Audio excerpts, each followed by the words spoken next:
టౌన్లోని park దగ్గర అనామిక నిలబడి ఉంది. ఇప్పుడు శారద గారు వస్తారు. ఇంకా నేను వాళ్ళ కొడుకుని పెళ్లి చేసుకోలేదు కనుక అత్తయ్య అని పిలవలేను. మేడం అని పిలిస్తే దూరంగా ఉన్నట్టుంటుంది. చెప్పండి శారద గారు అంటే మర్యాదపూర్వకంగా బాగుంటుంది అనుకుంటూ ఉండగా శారద తన దగ్గరికి వచ్చింది. బాగున్నారా శారద గారు? అత్తయ్య అని పిలువానామేక శారద గారని పరాయాలను పిలిచినట్టు పిల్లడం ఎందుకు చెప్పు? ఇంకా నేను మీ కోడల్ని కాలేదు కదండి. నేను చెప్పినట్టు చేస్తే ఖచ్చితంగా నువ్వు మా ఇంటి కోడలు అవుతావనామేక. నేనేం చేయాలో చెప్పండి, చేస్తాను. శారద అనామిక చెవిలో ఏం చేయాలో చెప్పింది. అనామిక సంతోషపడింది. తప్పకుండా చేస్తాను అత్తయ్య అని చెప్పి వెళ్ళిపోయింది.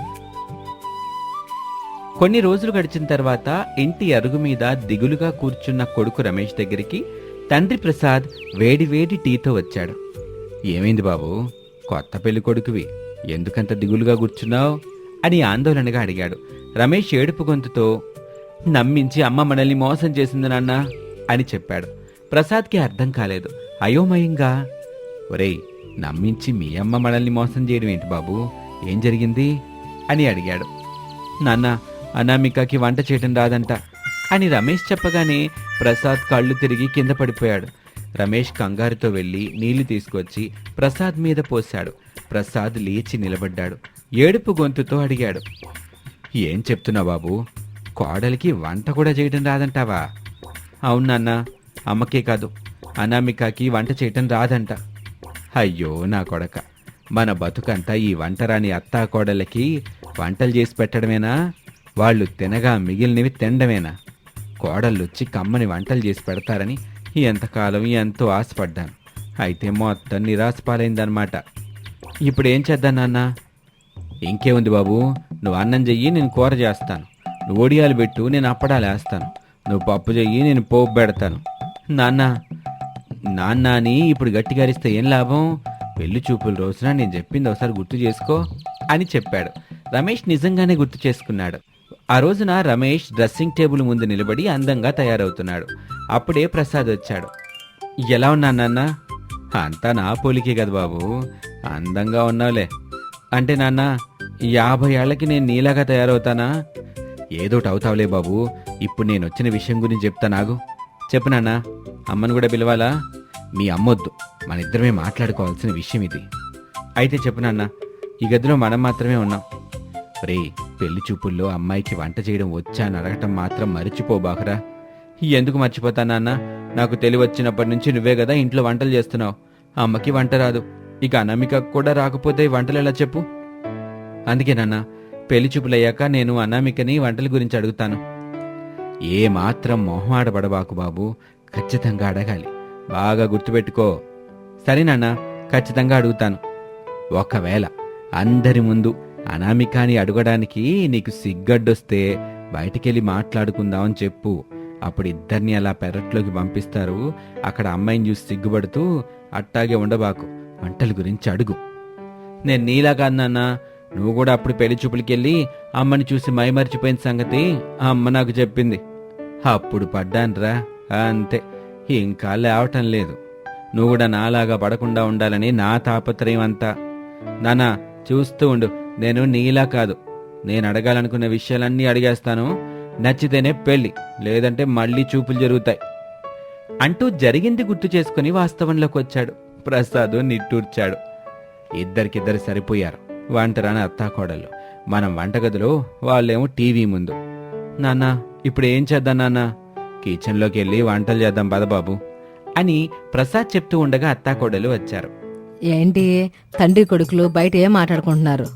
వంటలేం చేస్తే బాగుంటుందా అని ఇద్దరు మాట్లాడుకుంటున్నావులే శారదా.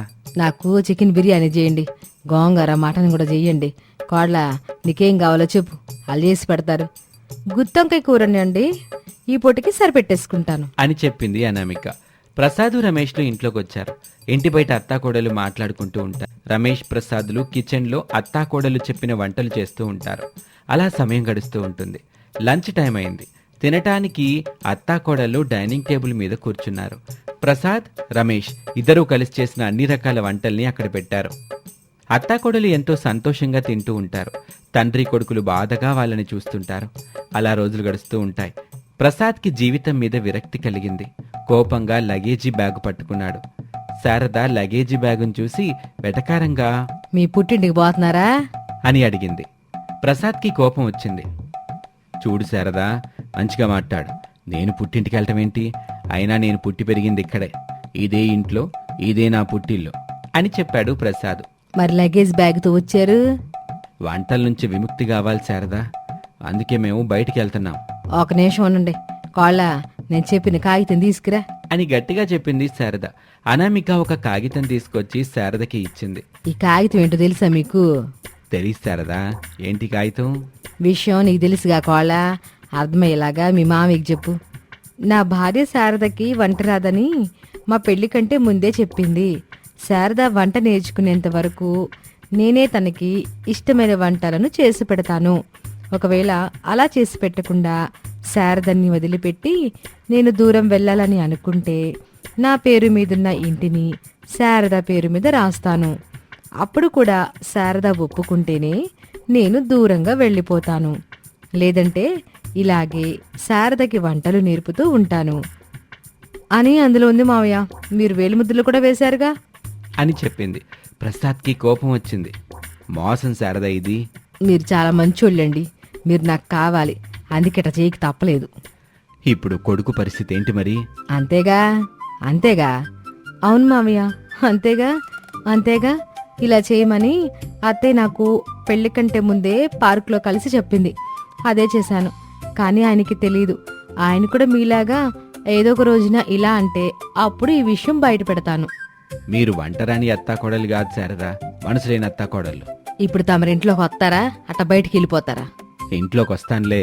అయితే చిట్టమ్మ, గాజుల రమణి, కిరాణా కొట్టు సావిత్రి ఈ ముగ్గురు మన ఇంటికి భోజనానికి వస్తామని చెప్పారు. వెళ్ళి వంట చేయడం మొదలెట్టండి అని శారద చెప్పగానే ప్రసాద్ దీనంగా చూశాడు.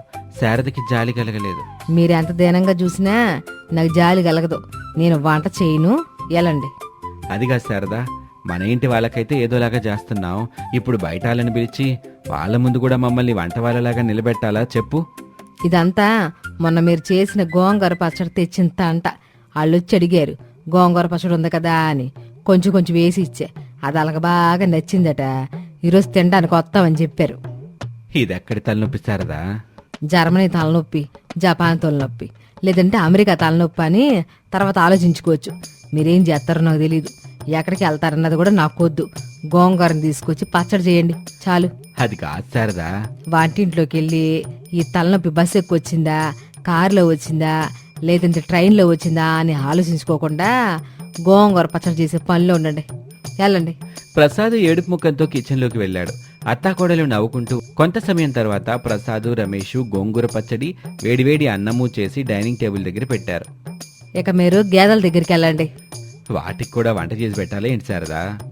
అబ్బో, చేసిన ఎటకారం చాలండి. గేదెల దగ్గరికి వెళ్ళండి. ప్రసాద్, రమేష్ ఏమీ మాట్లాడకుండా వెళ్ళిపోయారు. కొంత సమయం తర్వాత చిట్టెమ్మ, రమణి, సావిత్రి వచ్చారు. గోంగూర పచ్చడితో భోజనం చేస్తూ ఉంటారు. కబుర్లు చెప్తూ నవ్వుకుంటూ ఉంటారు. గేదెల దగ్గరికి వెళ్తున్న తండ్రి కొడుకులు ఎలాగైనా వంటరాని అత్తాకోడళ్ల చేత వంటలు చేయించాలని ఒక పథకం వేస్తూ దాని గురించి ఆలోచిస్తూ ఉంటారు. ఆ పథకం ఏమిటన్నది వాళ్లకు తెలీదు. మీకైనా తెలిస్తే కింద కామెంట్ రూపంలో తెలియచేయండి.